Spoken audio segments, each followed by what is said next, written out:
Welcome to this week's hot and sticky as fuck episode of Strange.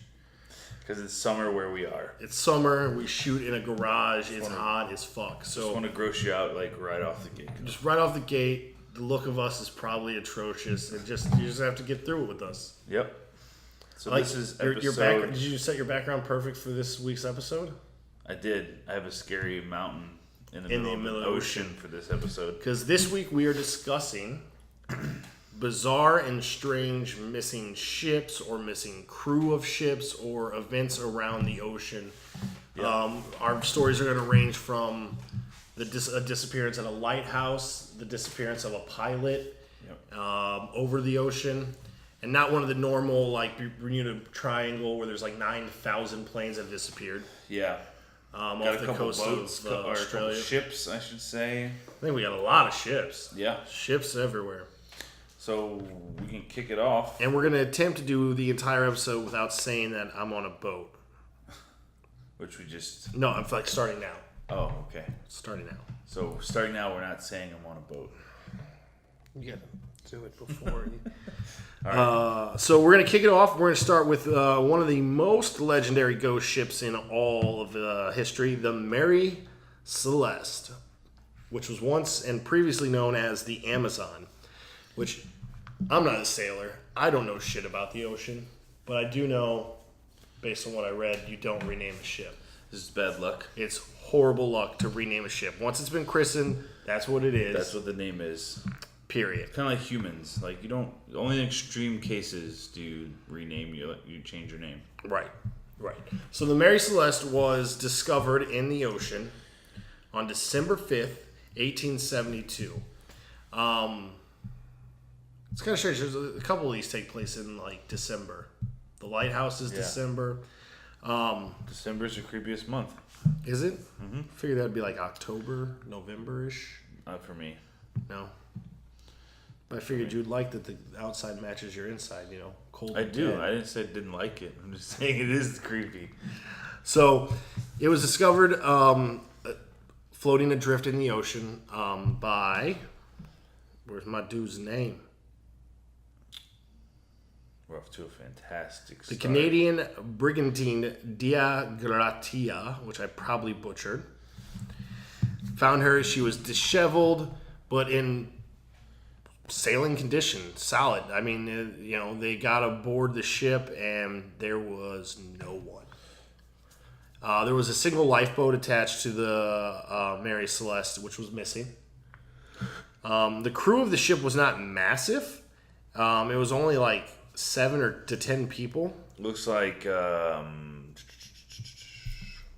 ship's captain, Benjamin Briggs, his wife. Which, Benjamin Briggs, what a fantastic sailor's name. Just put that out there. And Sophia, their 2-year-old daughter, with 8 more, so 12. 12 people total. 12, okay. So I knew it wasn't that high of...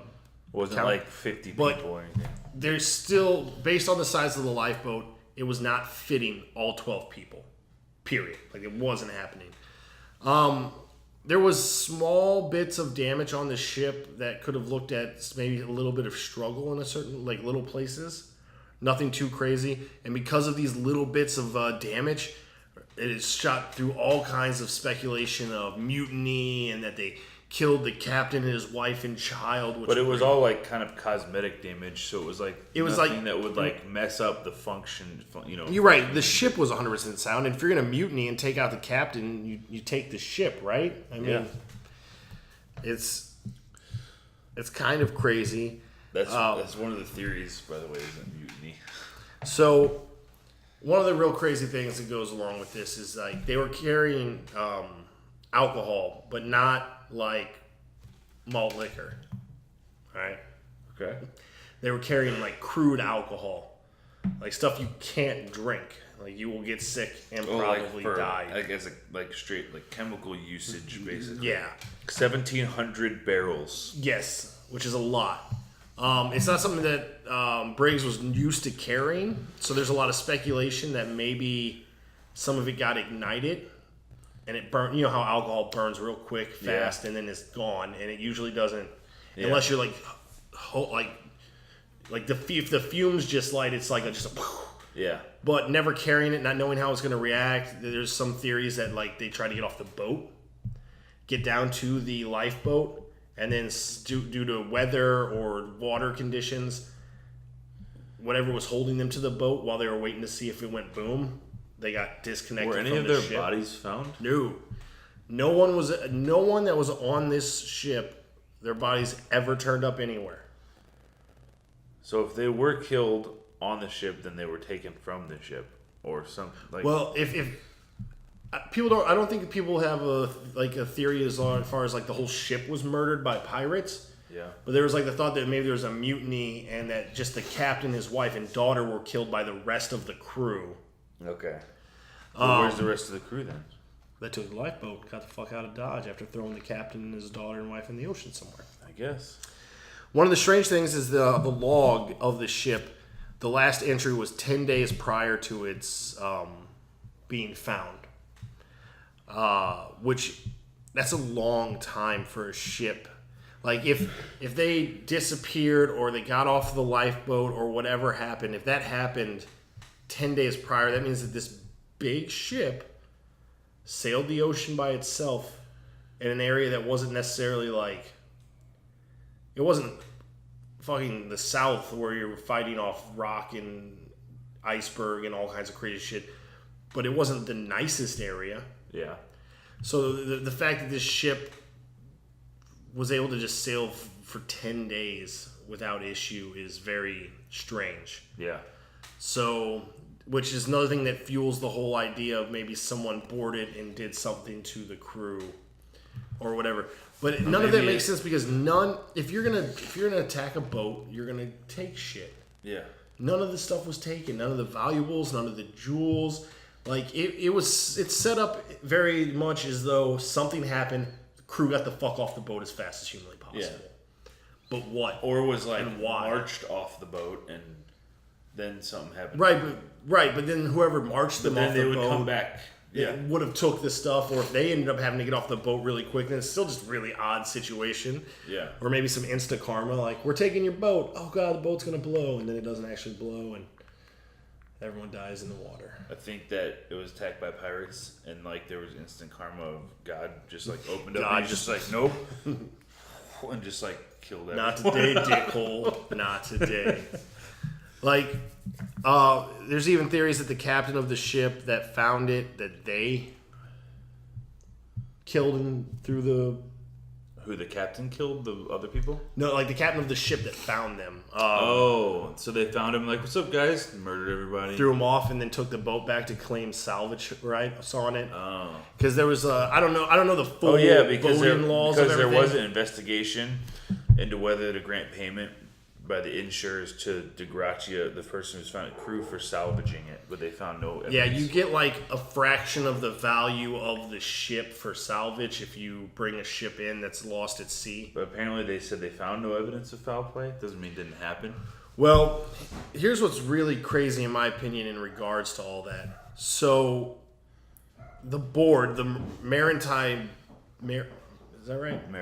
Maritime board that was established that because essentially, yeah, these guys brought this ship in like, hey, and the captain was friends with the captain of the Mary Celeste. Like they had dinner a month prior. Okay. Which makes it even less likely that he would go out there and like take his ship and kill him and throw his stuff. Yeah, but it also seems kind of unlikely that he would be just the one that happened to find the ship too. Yes like, and no. I mean, this period in time, all these ships are sailing these like known routes and they're just transporting goods. So everyone's kind of going along the same routes around the same times. So maybe they all knew each other basically. Yeah, there's probably like a lot of the merchant ships probably knew each other. It just makes sense. Like if you're doing something dangerous like sailing like that across the ocean, it makes sense to be able to have as many other friends who might be able to see you and find you out there. But yeah, the second they got back and they're like, hey, we found it. We have no idea what's going on. They're like, we seized the ship and we're going to investigate. And up to this point, every investigation that was launched is similar to this. For missing ships, the Maritime Board came to a conclusion of this is what happened. Where they were like, we are positive, pretty much without a shadow of a doubt, this is the events that took place. Okay. And the Mary Celeste was the first time that they came back like, fucking out. Oh. Shit, man. I don't know. So theories crazy all over the place. All They these just different walked in theories. like, so did you find out what happened? And they just do like the sitcom look at the camera. They're just like, Right, exactly. That's exactly what happened, I feel. All just like the entire board, however many people it was. I assume it's only like 3 guys who really like boating.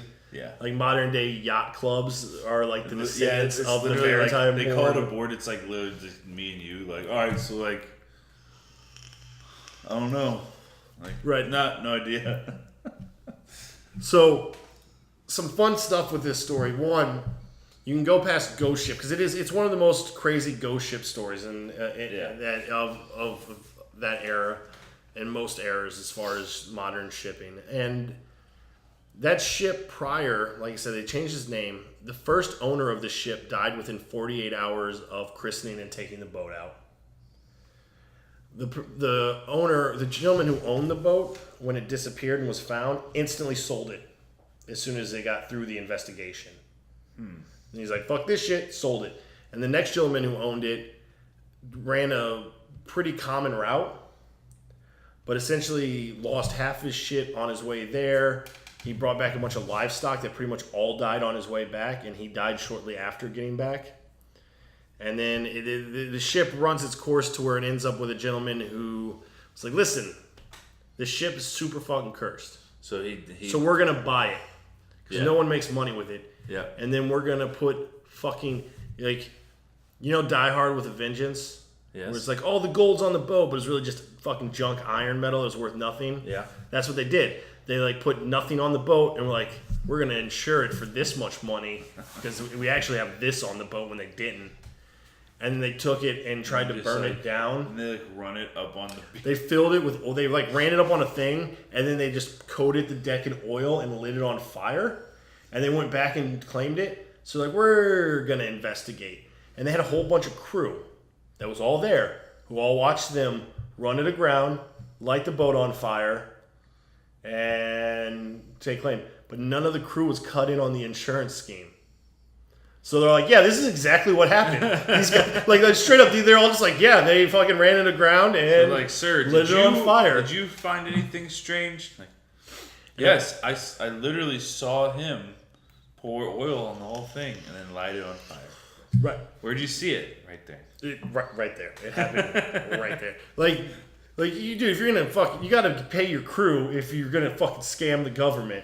Yep. Which in the time period in the 1800s, do you know what the offense for Probably defrauding like death. insurance? Hanging. Yeah. Yeah.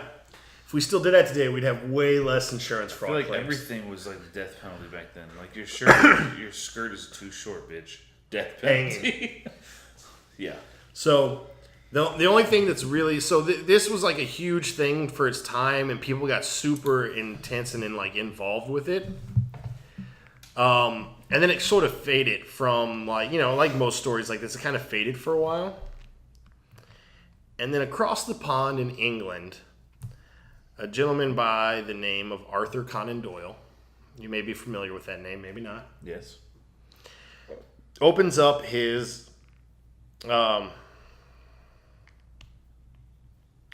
what was he? He was some sort of doctor, optometrist or some shit. I don't So know. he opens up a shop, and he's like, now I sit, and customers will come, and I get rich. And no one came, so he started writing short stories. Huh. And he ended up writing a short story, which has essentially corrupted and screwed up a lot of the facts of the story. Because it was straight fiction, but no It one was really fiction, knew it. but he wrote it as though it was like a piece written by a survivor of the ship. Like a surgeon who was on the ship, and they were attacked by a African-American pirate who hated white people. It was like That an was the story. ex-slave, right? Ex-slave, hated white people, took the ship, and he wrote it from like a first-person point of view, and it launched his writing career. You know, when he started writing Sherlock Holmes novels Well, left that's and right. good, but you should probably put a little. And apparently it sparked thousands of other people across the globe writing stories similar to this on the Mary Celeste, which kind of like reinvigorated and renewed its entire like lore and legend and people's interest in it. Huh. So what happened to it? We'll never probably know. I feel like the best bet is something along the lines of they thought the boat was going to blow up. Something happened with the alcohol. Like apparently one of the barrels was open on the ship and the rest were sealed. So I don't know if maybe they were opening it and checking it with a candle because that's what you did at that time period. Something. Yeah, but they probably would have known that it was. Well, I'm saying like apparently from my understanding, this was like the first time Briggs had ever transported crude alcohol. He didn't even know. Like, he didn't really understand or know how it worked. He was just transporting it. Yeah. Some of it maybe caught fire and burned off real quick, but in a panic, he got everyone on the lifeboat, lowered down, and kept himself attached to the boat. Yeah. Just to wait to see what happens. And then whenever it doesn't blow up, you pull yourself back. But something happened and they lost their tether to the ship.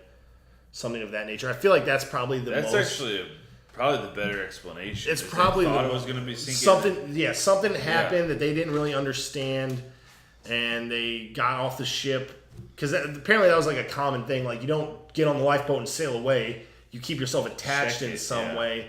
That way, if nothing does happen, you can get back to your ship. But maybe they were trying to get back and tipped over, and they just literally tipped over. The knot. Whatever was holding them came loose. They got separated. Was a strong current. They couldn't get back. All kinds of stuff. Dude, that's brutal. Dude, yeah. If that happened. Well, imagine being the captain. And you're like, guys, everyone to the lifeboat. On the boat now. This shit's gonna fucking blow. And you get everyone down there and you secure it. And you're like, oh, we're just gonna wait it out, see what happens, guys. It's gonna be fine. Just like, snap. And you're like, all right, we're probably good. We can probably. Oh, fuck. And then you just have to sit on a lifeboat with everyone starving to death, looking at you like you're the asshole. I feel like they threw the captain overboard and then starved. Like, you're a fucking idiot. They probably ate him. Probably. And his daughter and wife. All right, let's just stop that. Okay, let's move on from that. Okay. So from the water, we're gonna move to the air, I do believe, right? Yep. So. This takes place off the coast of Australia, and it involves and this is some people, which I find this silly, but some people disregard this entire story because the gentleman involved, Frederick Valentik, or however you say his name, was a UFO believer. Yeah. So they're instantly like, he thought it was well, yeah, because he believed. And like some people instantly just doubt his story because they're like, he wasn't even a good pilot. Like he failed. I guess he failed a test once or twice before he got into like the. Right. Well, what we saw the one theory on the. So essentially, very simply, it was 1978. Wasn't that crazy long ago. He was flying. He was on a training flight in a Cessna 182L light aircraft over the Bass Strait. Or Bass Strait in Australia, which is just this little island like an island off of Australia, and then into a little cove area on the main continent. I think it's like near Melbourne, right? Yes, it is south of Melbourne, in some place that blown up this big I can't read. Okay. There's another place south of Melbourne. Yeah. So the participants in the event were Frederick Valentik, who was the pilot, and the tower that he was communicating with was a radio operator named Steve Robbie. So, yeah, he was described as a flying saucer enthusiast, and that's why a lot of people discredit this story. But I don't feel like that's a reason to instantly just discredit something. I don't think it is either. You know. But essentially during the flight, he started, and there's an audio out there that you can, some people say you can find, some people say you can't find it. It's hard. There's a lot of fake transcripts. There's a lot of fake recordings where people like recreate it. So you got to be careful when you try to find the audio. I think we were tricked by one. Yeah, we heard and by us, I mean me, because I'm like super gullible. I'm super. And I showed it to Tom, and he's like, "Nope, this is bullshit." And I was like, "Oh." Well, Yeah, but it was still useful in here. Like I think it wasn't it like a real transcript, but it was just reenacted. I don't Maybe know. not. Maybe From not. what I understand, he kind of is in like a panic state more than like Yeah. a calm like. So he starts calling back to the tower about this other aircraft that is hovering above him, like 1,000 feet, and they're communicating. He's talking about how it's speeding up at extremely crazy speeds. There's a point where it disappears.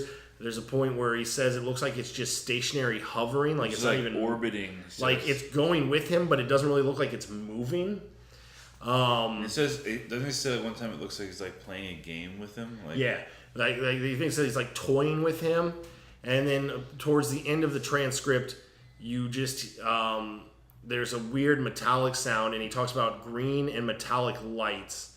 And then dead silence. They said the last thing he says is it isn't an aircraft. Yeah, it isn't an aircraft, which is super ominous. Yeah. What was it? What was it? It was one of those little silver balls from I can't think of the movie now, so I'm ruining it.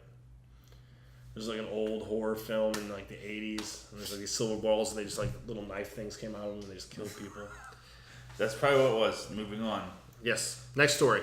So yeah, after that he was essentially gone. No communication. All communication was gone. It wasn't really a sound of like a crash over. And they never comms. they didn't find that, like they looked for the plane but they didn't find it, right? Yes. They never found the plane. They never found him.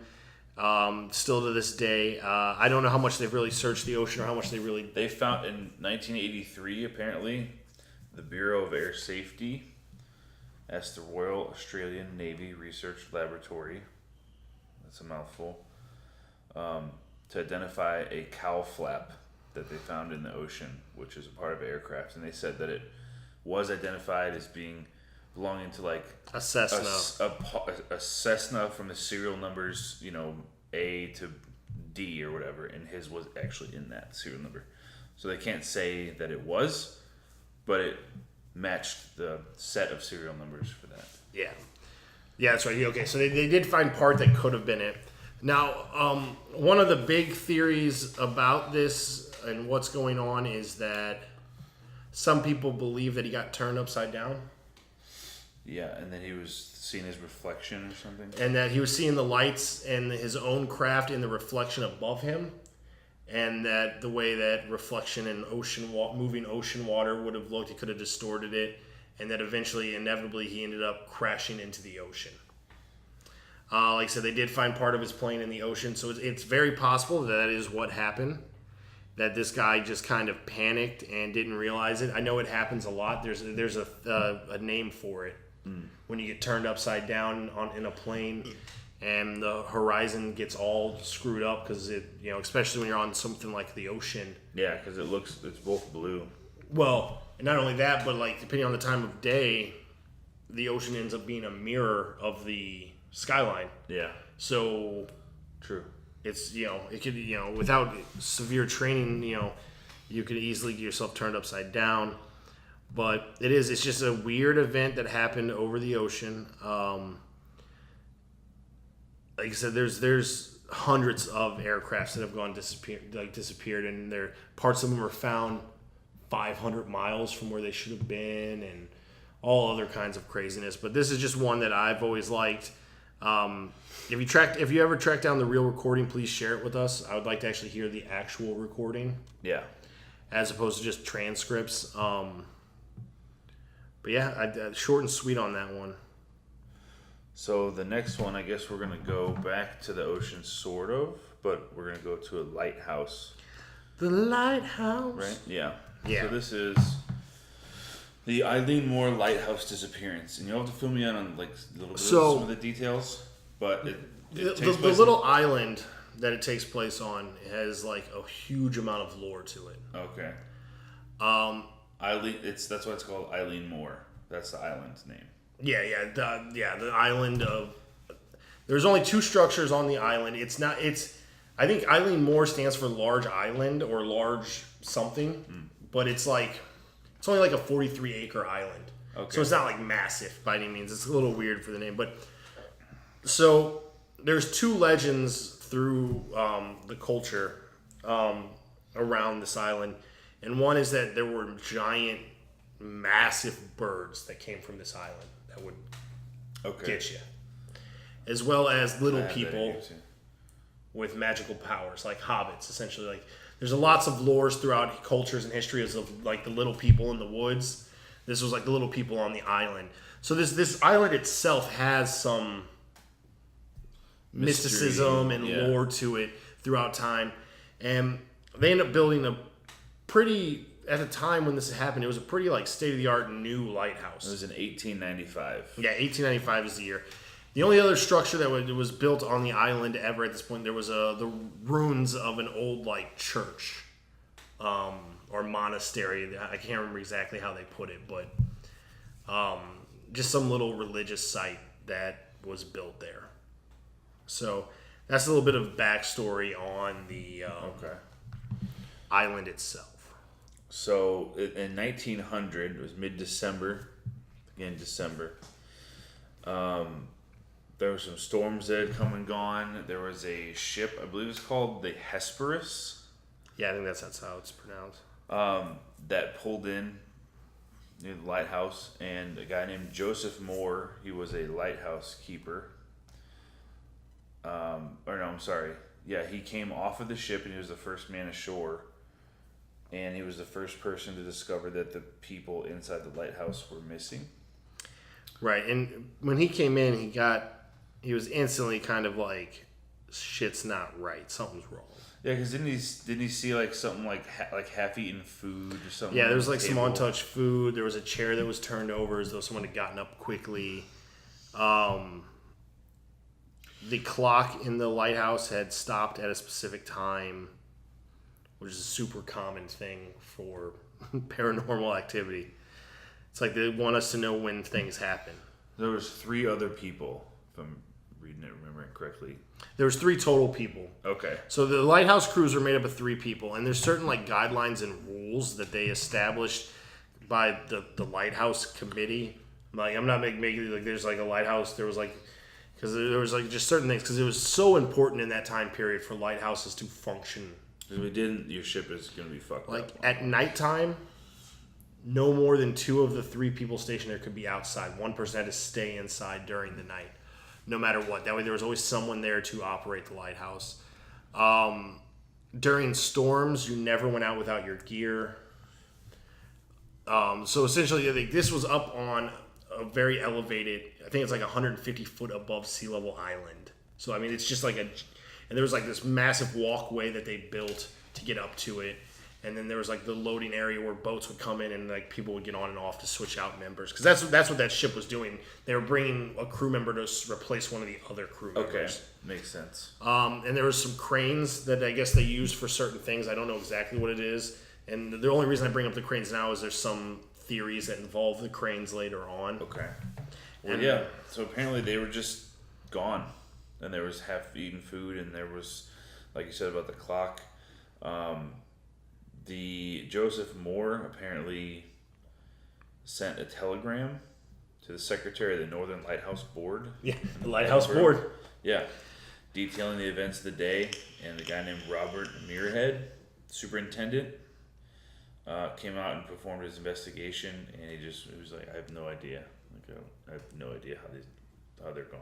Right, and so that was one of the strange things. Like, so in the lighthouse, there's like a kitchen style area, some living quarter areas where they had bunks and beds to sleep on, and then there's all the lighthouse shit. And like by the door, from my understanding, is where they had their gear. And 2 of the 3 sets of gear were gone, but one wasn't, which means one of the dudes went out there without gear. Yeah. Which is like a huge no-no. Yeah. One of the things you don't do. Well, and then they said also there was a unopened box of rope down by the loading docks, by like the shore of the cliff. Which is just kind of an odd place to leave a box. Just kind of like that somebody brought it down there to like maybe use it, but then just vanished and when they would use it. So, and I think where it gets really creepy for me is the log entries. Do enlighten me, because I don't have the log entries. Okay. So this was they arrived at the island. It was like the 20 something, right? If I remember correctly, is when they got there. The day? Yeah, I don't have the day. I think the boat that showed up to relieve them was on the 20th or 25th. The 26th, on the 26th of December, so the day after Christmas. Okay. So, log entries on December 13th stated that there was I'm jumping ahead a little bit. So, the last few days of the entries were unusual. On December 12th, So 14 days. Thomas Marshall, the second assistant of the lighthouse who disappeared, wrote that severe winds, the likes of which he had never seen before in 20 years. He also noted that James Ducat, the principal keeper, had been very quiet, and the third assistant, William MacArthur, had been crying. And what's really odd about that is William MacArthur was a very seasoned mariner.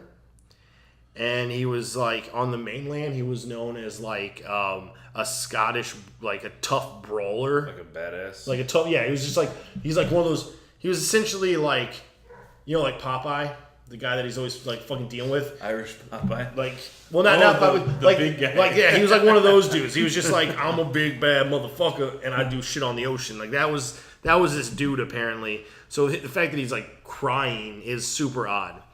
So then, that was the 12th of December. And you move to the 13th of December, they say that the storms were still raging and that all three men had been praying. But why would three experienced lighthouse keepers safely situated like in a state-of-the-art lighthouse for the most part be praying for a storm to stop? They should be like perfectly fine, right? Yeah. So then you move on, and there were no reported storms in that area for the 12th, 13th, 14th, or 15th. But he says that the wind started up on the 12th, the storm was raging on the 13th, but there was no reported storms in the area for those days. And in fact, the weather was exceptionally calm. There were storms that did arrive and batter the island on December 15th. So this could just be that maybe the guys lost track of their days and they were skewed off a couple days. Could be, but you would think that... Because like I said, they didn't show up till the 26th. So, I mean... You would think that they'd be pretty, like, on top of their days, though. Yeah. Yeah, I would too, but...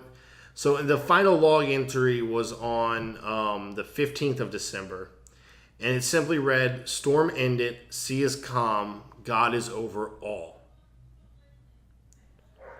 So... It's dark as shit. Ominous. Like, God is over all. Right. Like, that's like a weird thing. So, there was no storms for those recorded days. Everything had ended according to them.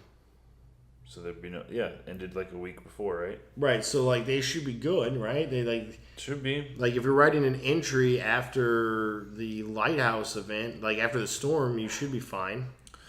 So, like, in some of the theories to me are like ridiculously like outlandish on these.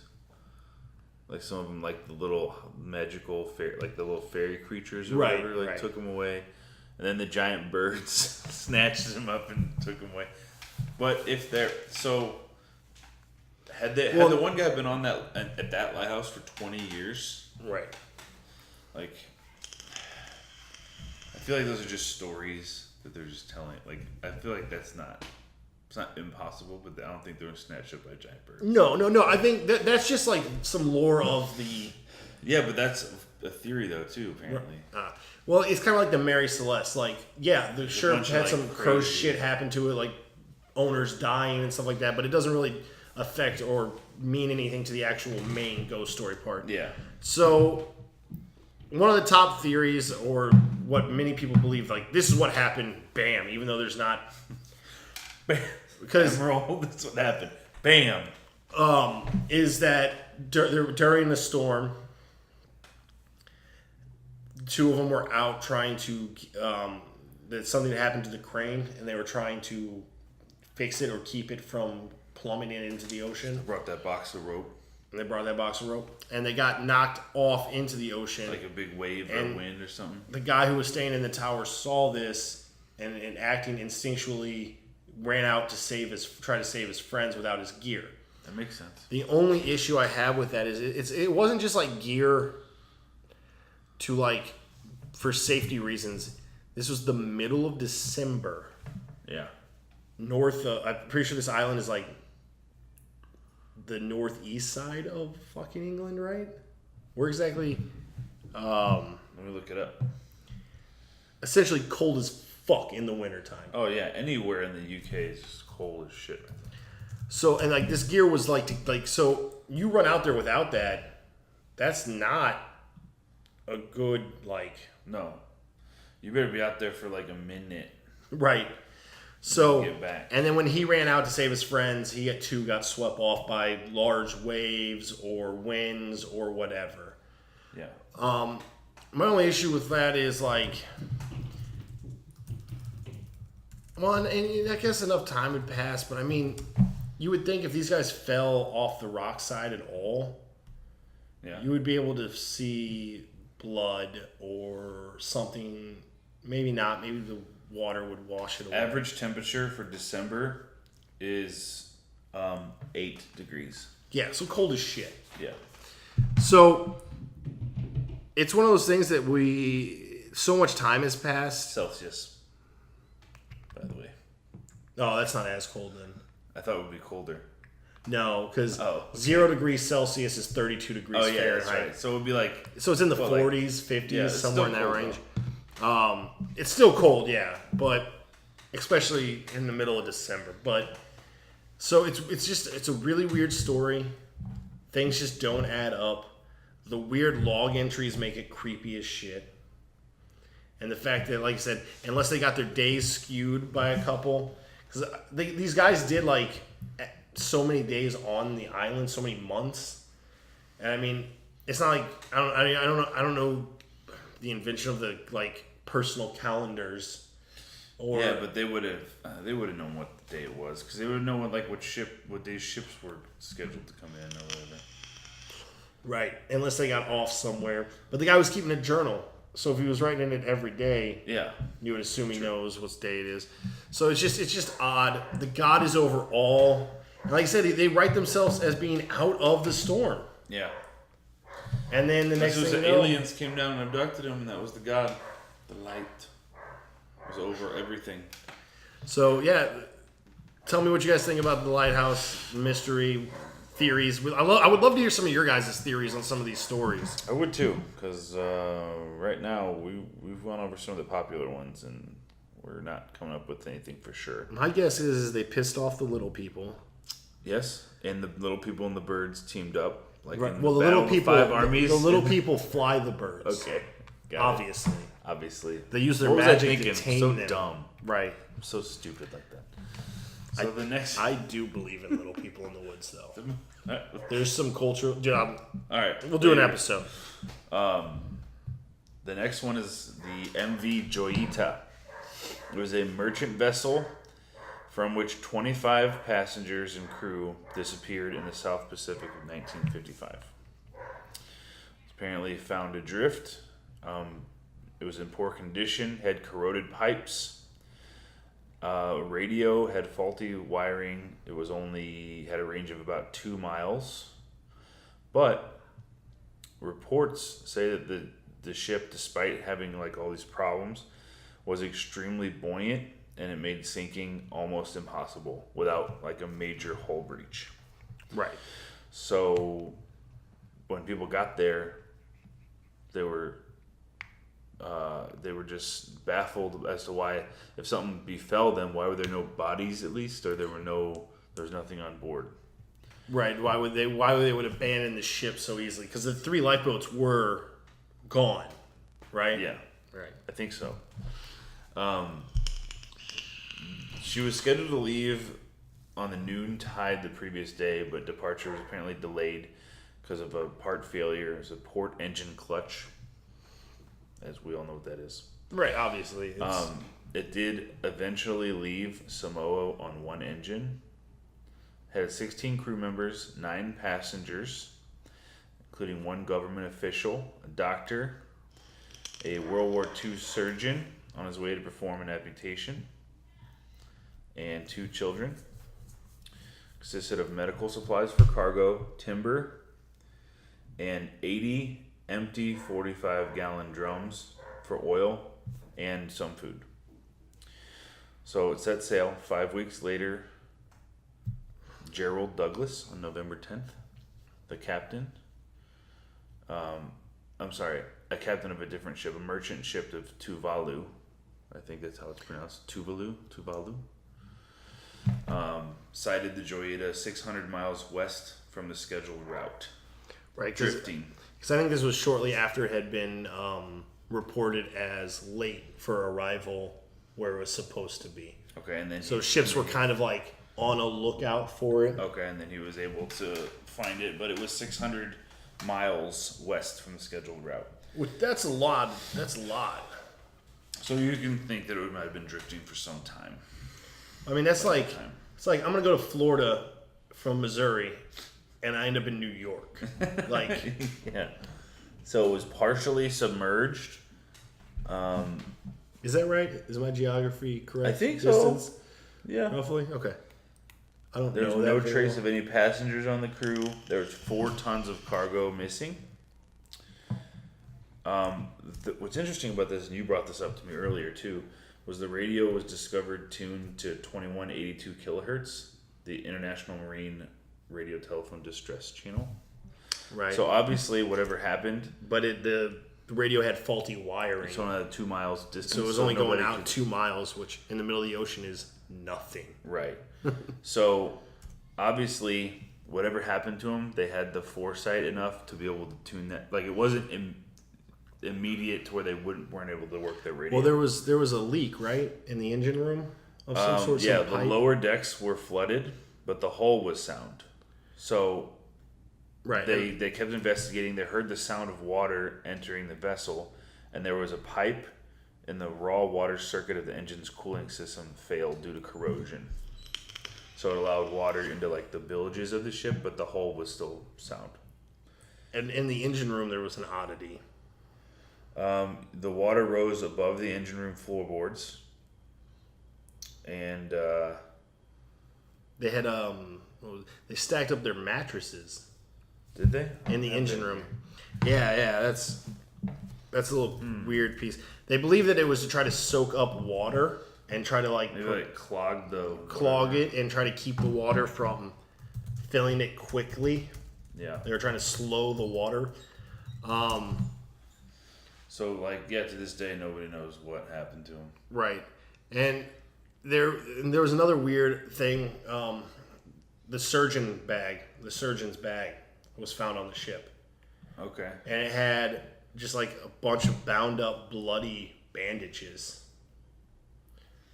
Which obviously wouldn't take with him. No. Like, I'm going on a trip. Let me take my bloody bandages. bloody bandages. So something happened on the ship that he was trying to... Someone got hurt. They were trying to help him. Could be unrelated. Could be like somebody got cut or something. I honestly feel like there was some newspaper reports in the time where they were blaming on Japanese pirate-style ships or Japanese ships in general. I mean, it sounds very much like they hit a rough patch and then they were attacked. Is what it honestly... But at the same time... But don't you think if they were attacked on the ship, there would have been, bodies and people... So, I guess the first question is, if it's buoyant and it's hard to sink, why would you leave the ship? Right, and well, that's what I'm saying. Maybe they thought it was going down, but the captain wasn't, a scrub. The captain knew their shit. Yeah. So they should have known, The ocean is just weird, man. Somebody once told, they're like, you should sign for the Navy, you should see the world. And I was like, not going to be on a ship in the middle of the ocean. Nope. I want to be on land. I like my ground stable. Yeah. Well, and that's... Too much weird shit happens in the ocean, dude. It does. And that's, one of the big things to me is, with this one in general is, the lifeboats were missing. 25 people disappeared. 3 lifeboats... No one was ever seen or found again. if they were attacked by someone, I can understand maybe some pirates who don't know the vessel they were on that well, seeing it filling with water and just leaving it behind, thinking that it is going to sink, not realizing that the design of the ship and how it was built and the buoyancy of it, that it would actually stay afloat, and they could have probably towed it and scrap metaled it or done something with it. Yeah. If they didn't know the ship well enough. But you would think they would, if they were going to take all these prisoners, they would just take them. So why would the lifeboats be missing? Did they try to get on lifeboats and disappear? Like, did they try to run from these people if they were attacked on the lifeboats? Did the captain fuck up and not know the ship the way she should have? Or he should have and thought it was going under, so he got everyone off? Fuck. Did they get into lifeboats in case it sunk, and then they got detached from it? 'Cause apparently that's just what happens in the ocean. That's a super good theory. Like when you bounce that theory off me, I was like, that's amazing theory. Actually, It's not mine. I read a lot of it. nobody would have known that if you said it wasn't yours. I mean, I totally came up with that myself. Yeah, 'Cause I'm a exactly. master boatsman. And that's what happened here. Solved. Again, solved. So we have another one, the Marlboro. So yeah, like cigarettes. We got these last two, and they're my favorite, and they're super eerie to me. Well, the Marlboro, I'm gonna read off what I have, but you might have more since you're super into this one. It was an iron-built 2-decked merchant sailing ship, just like the Joida. Which just sounds cool as shit, by the way. Iron-built 2-decked merchant sailing ship. Disappeared in 1890. It was launched in 1876 by the owner John Leslie, who later sold her to Albion Line. It made 14 successful voyages with immigrants from London to New Zealand, up to 1890. Dude, that's a trip. Yeah, 14. So it wasn't like a new ship that just was, No, it was an older ship. It was totally sound. But so 1890 had 33 crew members on board, small number of passengers. By April, Britain had expected it back. It was late. It was reported missing, assumed lost at sea. They thought it was likely sunk by icebergs, and basically everybody was just assumed that they were dead on it. In 1913, this is 23 years later, the Singapore newspaper, the Straits Times, published a story that had been discovered near Cape Horn. But they didn't just discover the boat, they did discover the crew, or what remained of the crew, the skeletons of the crew. The report claims that it had run aground onto an extremely craggy island. 20 skeletons were found on board in a lot of different locations. One was found alone directly under the wheel. Another one was found alone on the bridge, with 5 more nearby. 3 skeletons found by the ladder leading below the deck, and the largest group was 10 skeletons in what was known as the mess room in the main social quarters of the ship. And that's it. Yeah, Crazy skeletons placed all over the place.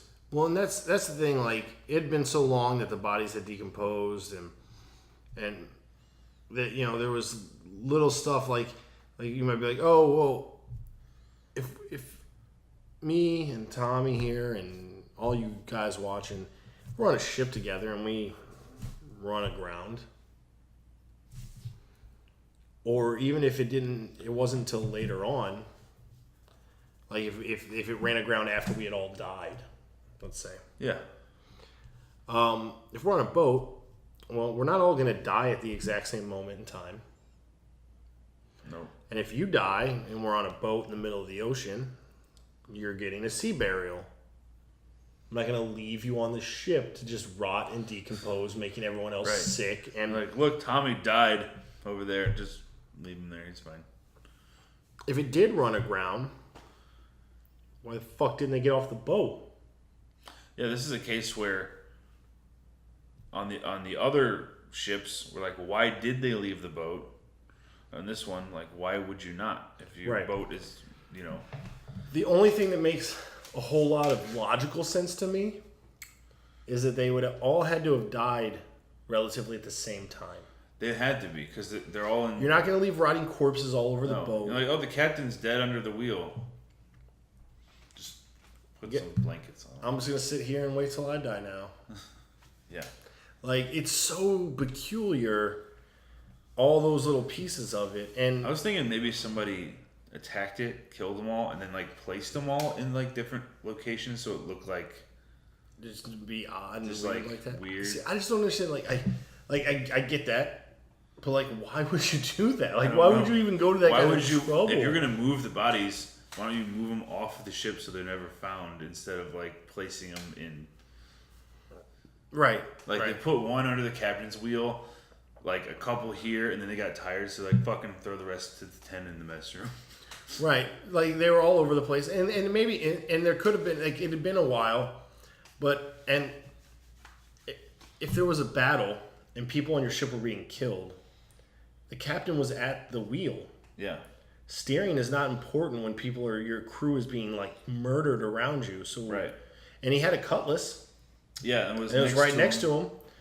Like, but it wasn't taken. Didn't show any sign of use or anything of that nature. So, like, if we're on a boat and everyone's dying, I'm not steering the boat anymore. I'm going to go help fight the people attacking my ship. You'd be a good captain. Well, like you said, it had been so long. But still, even if we were fucking attacked and stabbed and fucking shish kebab with swords and shit, you're gonna get fucking, like, your bones are gonna get cut and scraped. Yeah, because you would see, like, some sort of nick or mark. Now, or something.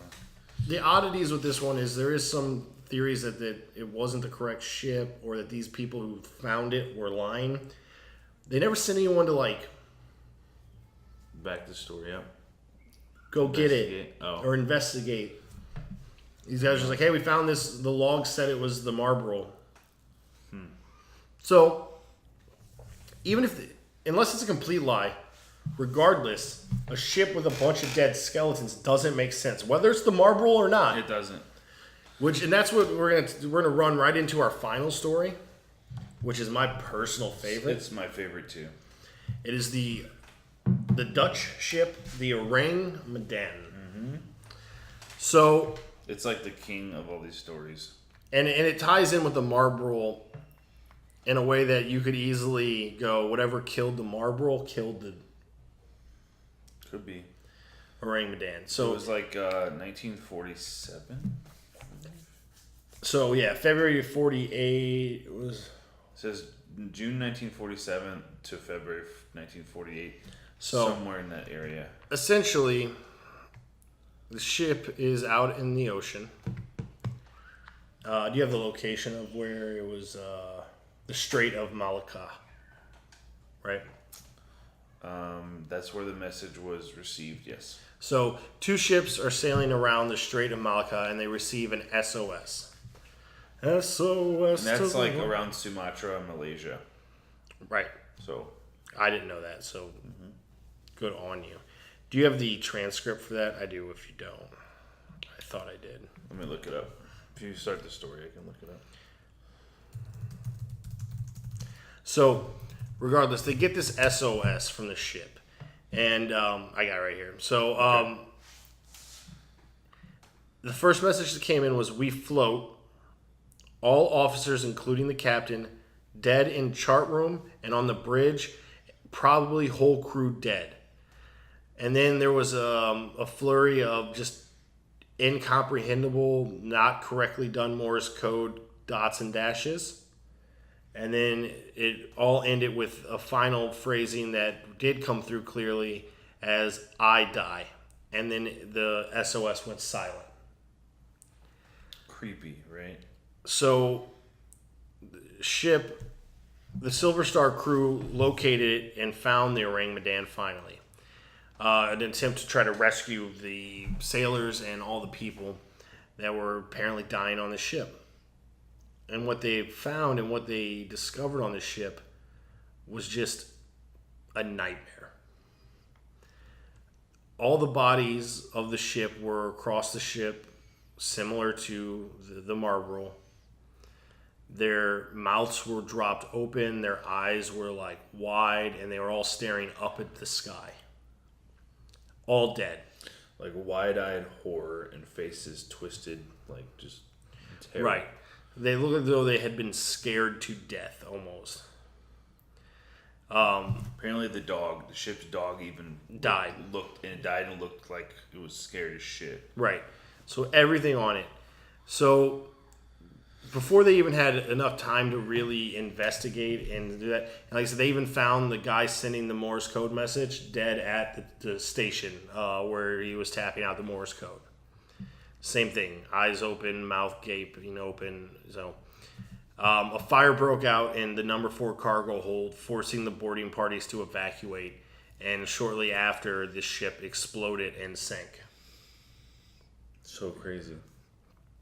So there's a lot of crazy, weird theories involving some sort of weird algae that puts off a gas to this ship was actually bootlegging some sort of arsenic-style chemical. I didn't think of that. That's actually pretty... Because there are a lot of weird stories. If you dig real deep in this story, you'll find reports that the gentleman who sent the SOS actually survived. And he confesses to them doing the arsenic, but then other stories were like, no one survived. There was no one. It's weird, and it's fucking creepy. Obviously something... Had to be something like relatively... Like...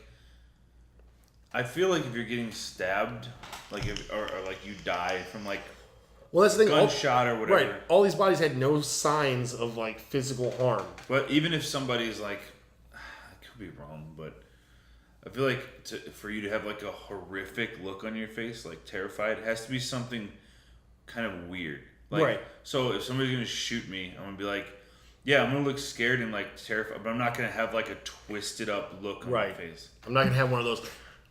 Yeah, like a distorted. I think that should be like the thumbnail for the episode. Like, could be wrong, like I said. Right. I mean, I've never been shot to death or either. stabbed to death, but Just spider saved your life just now. Thank you. But it's very similar. Like I said, all the crew was just scattered around the ship. They all clearly died within probably moments of each other. Horrifically. Whatever caused the fire and whatever, which is weird in itself too. And the dog died at the same time. Like everything died. And then like they investigate, they find the ship, and then how likely is it that on the day that they investigate, they go aboard and then it just blows up? Right. Which is super odd. How did that shit not happen like a day after, 2 days after? Whatever, like they just find it and they're like, "Oh, this is what we think happened. This is kind of weird."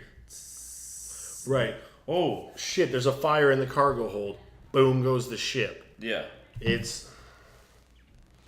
don't even like swimming in water I can't see the bottom of. Fuck the ocean, man. That's what I'm saying.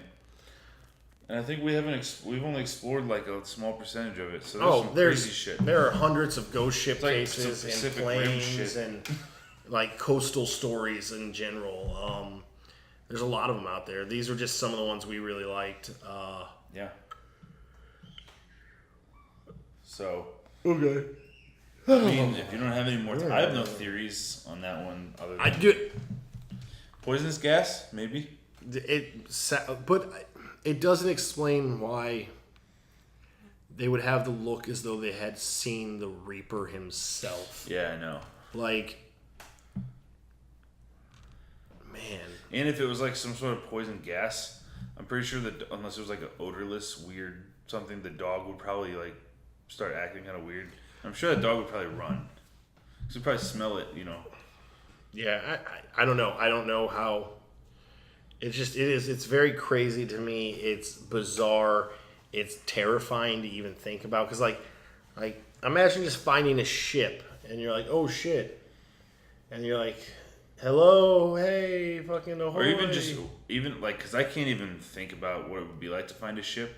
Just imagine that you walked into like an office building and found that shit. Right. Like, oh my god. Man, it's So yeah, So that's it. Those are and our that's stories. why we tied those two together, the marble and the orangutan, because it's very possible that they're super similar. So definitely tell us what you think. If you're like, nope, I got it. I know. Yeah, you got some theories or good stories as always. We got one idea for a story that I'm putting together some notes on from a viewer. Oh yeah. So we do appreciate that. We appreciate Yes. it a lot, man. Thank you very, very much. You always seem to comment, and you're on top of every video we put out, and it means the world to us. So thank you. Yeah. But yeah, I guess until next time. Yep. Life is strange. Life is strange. Why are you stealing my line? It's mine. I Come wanted up to with your say own. it. Life is stranger. Good night.